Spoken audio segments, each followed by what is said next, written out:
Hey guys, welcome to my object-oriented course, part 2, Understanding Minesweeper Game Logic. So, before we jump into coding, we should of course understand the Minesweeper game logic. Minesweeper is a single-player board game. The grid consists of hidden squares, which can be a mine, a digit, or just blank. And the player has to reveal the squares by clicking on them. If a square containing a mine is revealed, the game is over. A digit represents the number of all adjacent mines to that cell.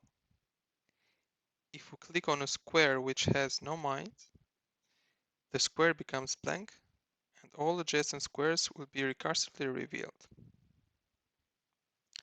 The player uses this information from the digit to find out the mines, marking them with a flag.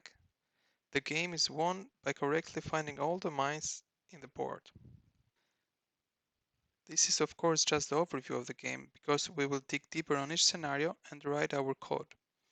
If you have never played Minesweeper, definitely Google it and play it before creating your own version in Java. So let's play together for a while to get used to it.